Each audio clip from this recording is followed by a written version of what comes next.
आज भारत तेजी से विकसित होने के लक्ष्य की तरफ आगे बढ़ रहा है, लेकिन इस समय भारत कई विराट चुनौतियों का मुकाबला भी कर रहा है।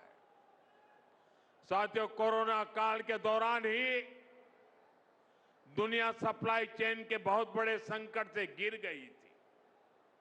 कोविड के बाद यूक्रेन में युद्ध शुरू हो गया, उसने दुनिया की परेशानियां और बढ़ा दी। फूड, फ्यूल, फर्टिलाइजर, इन तीनों चीजों पर गंभीर प्रभाव पड़ा। बीते 5-6 वर्षों में इस संकट से निपटने के लिए हमारी सरकार निरंतर प्रयास कर रही है। आपको याद होगा, उस समय और आज भी फर्टिलाइजर की एक एक बोरी दुनिया में 3-3 हजार रुपये में बिक रही थी। एक बोरी का 3,000 रुपया। कितना? आप बताएंगे एक बोरी का कितना? आंकड़ा नहीं, बोलिए मुंह से। 3,000 रुपया एक बोरी का। कितना? एक बोरी का कितना? एक बोरी का कितना? और भारत के किसानों को वही खाद की बोरी 300 से भी कम रुपये में दी जा रही है। 3,000 के सामने 300 रुपये में। सप्लाई चेन की इन मुश्किलों के बीच पिछले 2 महीने से हमारे पड़ोस में ही इतना बड़ा युद्ध चल रहा है। इसका असर पूरी दुनिया पर पड़ा है और भारत पर तो और भी गंभीर असर हुआ है। साथियों, भारत के पास बड़े बड़े तेल के कुएं नहीं है। हमें अपनी जरूरत का पेट्रोल, डीजल, गैस, ये सब बहुत बड़ी मात्रा में दुनिया के दूसरे देशों से, बाहर से मंगाना पड़ता है। युद्ध की वजह से पूरी दुनिया में पेट्रोल, डीजल, गैस और फर्टिलाइजर के दाम बहुत अधिक बढ़ चुके हैं, आसमान को भी पार कर गए हैं। अड़ोस पड़ोस में देशों में क्या हाल है वो तो अखबारों में आता है। भारत सरकार इस युद्ध के पिछले 2 महीनों से देशवासियों को इस संकट से बचाने के लिए लगातार प्रयास कर रही है। नागरिकों पर बोझ न पड़े, इसके लिए सरकार सारा बोझ सरकार खुद अपने कंधे पर उठा रही है। लेकिन साथियों, जब सप्लाई चेन पर संकट लगातार बना रहे तो हम कितने भी उपाय कर लें, मुश्किलें बढ़ती ही जाती है। इसलिए अब देश को सर्वोपरि रखते हुए, मां भारती को सर्वोपरि रखते हुए हमें एकजुट होकर के लड़ना होगा। हमें याद रखना है, देश के लिए मरना ही सिर्फ देशभक्ति नहीं होती है। देश के लिए जीना और देश के प्रति अपने कर्तव्यों को निभाना, वो भी देशभक्ति होती है। इसलिए वैश्विक संकट के इस समय में हमें कर्तव्यों को सर्वोपरि रखते हुए कुछ संकल्प लेने होंगे और उन संकल्पों को पूरे समर्पण भाव से पूरा करना होगा। जैसे एक बड़ा संकल्प है पेट्रोल डीजल का संयम से इस्तेमाल करना। साथियों, हमें पेट्रोल डीजल का उपयोग कम करना होगा। शहरों में जहां मेट्रो है, वहां हम तय करें कि हम मेट्रो का ही उपयोग करेंगे, ज्यादा से ज्यादा मेट्रो में ही जाएंगे। अगर कार में ही जाना जरूरी है तो फिर कार पूल करने का प्रयास करें और भी लोगों को साथ बिठा ले। अगर हमें कहीं सामान भेजना हो तो कोशिश करनी है कि वह ज्यादा से ज्यादा रेलवे गुड्स के जो ट्रेन होती है, रेलवे की सर्विसेज से भेजे, ताकि इलेक्ट्रिक रेलवे होने के कारण पेट्रोल डीजल की जरूरत नहीं पड़ती है। जिन लोगों के पास इलेक्ट्रिक व्हीकल है, वो भी कोशिश करें कि इलेक्ट्रिक व्हीकल का ज्यादा से ज्यादा उपयोग करें। साथियों, हमने कोरोना के समय में वर्क फ्रॉम होम की, ऑनलाइन मीटिंग्स की, वीडियो कॉन्फ्रेंस की, ऐसी अनेक व्यवस्थाएं विकसित की और हमें आदत भी हो गई थी।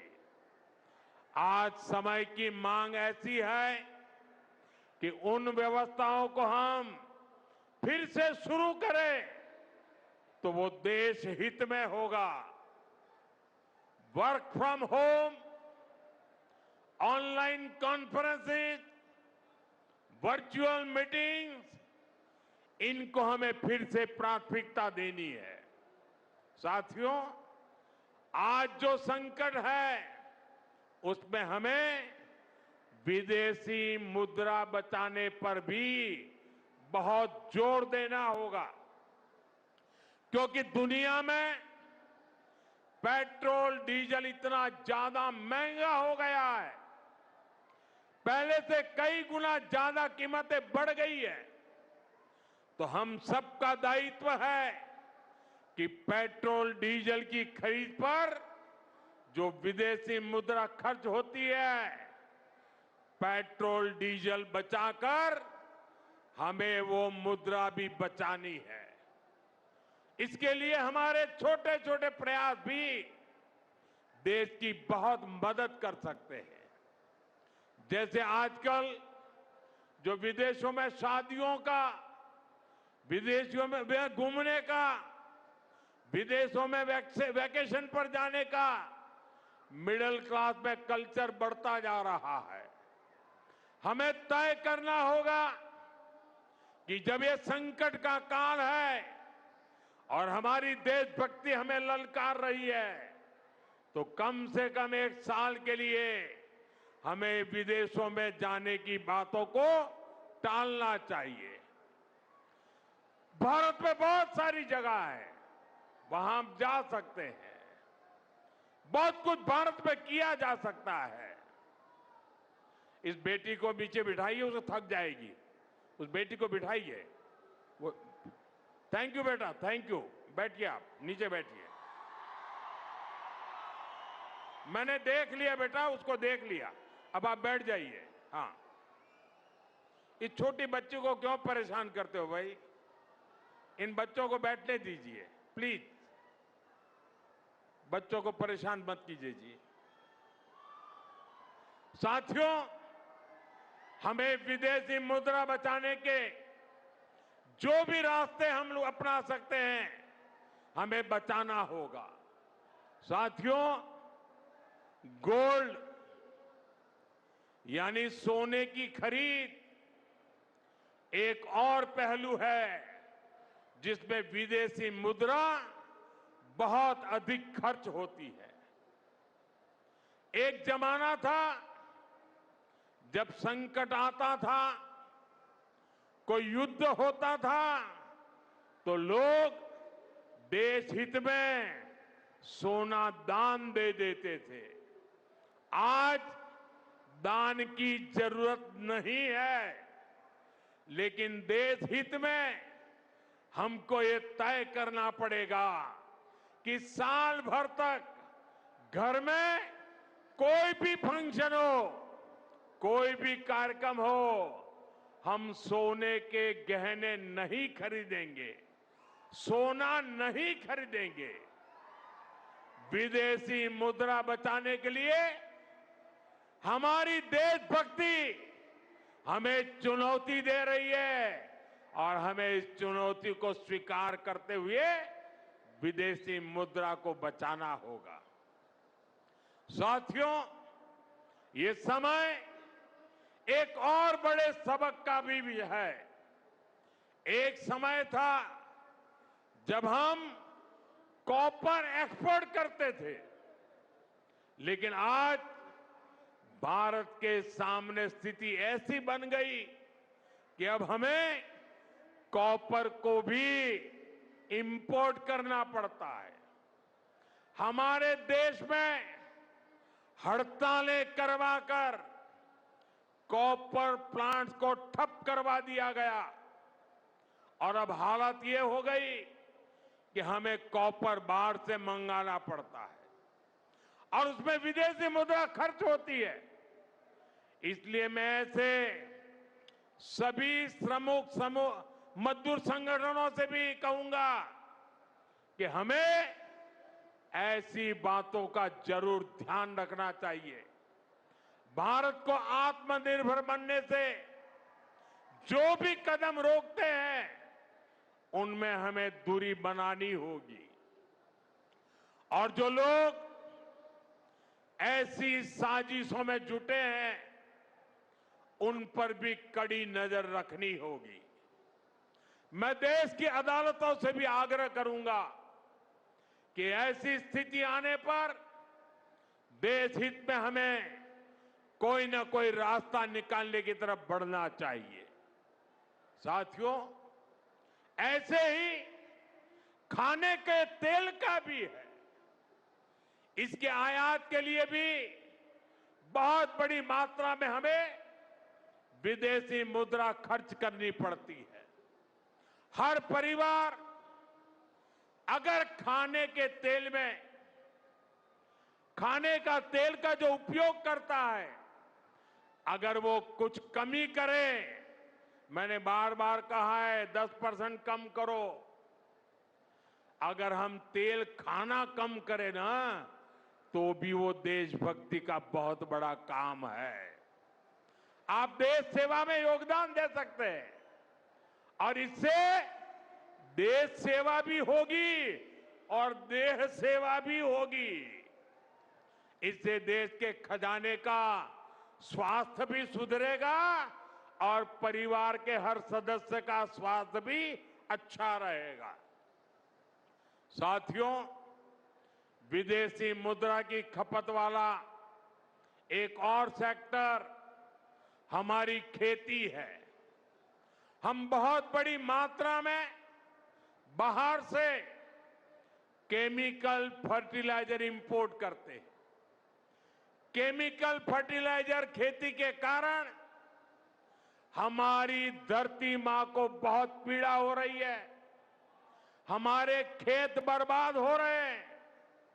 अगर आज हम अपने खेत को नहीं बचाएंगे तो भविष्य में फसलों पर भी खतरा आ जाएगा। इसलिए बहुत जरूरी है कि हम केमिकल फर्टिलाइजर की खपत 25%, 30%, 40%, 50% उसको घटाए, आधी कर दें और हम उसके साथ साथ नेचुरल फार्मिंग की तरफ बढ़े।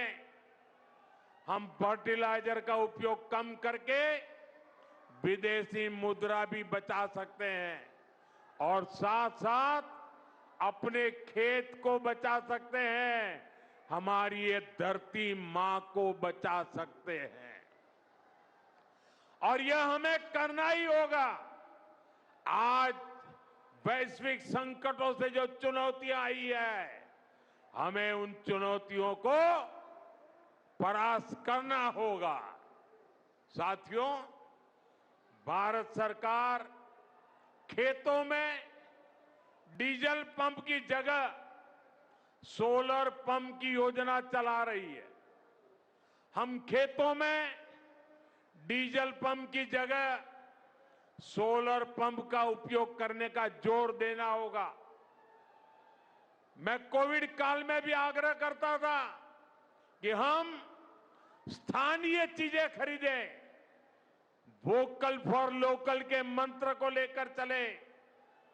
हम मेड इन इंडिया चीजें खरीदकर भी विदेशी मुद्रा बचा सकते हैं और हमारे देश में स्थानीय उत्पादन की कोई कमी नहीं है। चाहे जूते हो, पर्स हो, बैग हो, हमें स्वदेशी पर बल देना चाहिए। और मैं ये नहीं कह रहा कि जो आपके पास विदेशी चीजें खरीदी हुई है, विदेशी ब्रांड की है, उनको जाकर के फेंक दो, ऐसा मैं नहीं कह रहा हूं। लेकिन मेरा आग्रह है कि नए विदेशी प्रोडक्ट हमें नहीं खरीदने चाहिए। और वाकई हमें कई बार अंदाजा तक नहीं होता कि रोजमर्रा की कितनी सारी चीजें विदेशी है जो हम ऐसे ही यूज कर रहे हैं। और साथियों, जब मैं बात स्वदेशी की करता हूं तो लोगों को लगता है कि दिवाली के दिए खरीदो मतलब स्वदेशी हो गया। ये तो भ्रम फैलाने वाली बातें हैं। इससे सफलता नहीं मिलती है। हमें घर के उपयोग में आने वाले सामान की लिस्ट बनानी है। देखना चाहिए कितनी विदेशी चीजें घुस गई है, पता ही नहीं है। कैंची हो, कंघी हो, छोटी छोटी चीजें, टूथपिन, टूथब्रश, कितना सारा सामान विदेश से हमारे घर में घुस गया है। फिर इस लिस्ट से हमें हो सके उतना जल्दी स्वदेशी में बदलना चाहिए। साथियों, ये बातें सिर्फ एक सरकार, एक दल, एक व्यक्ति की नहीं है। ये बीजेपी का भी मुद्दा नहीं है, ये देश का मुद्दा है। और इसके लिए हर नागरिक, हर राजनीतिक दल, हर सरकार, हर समाज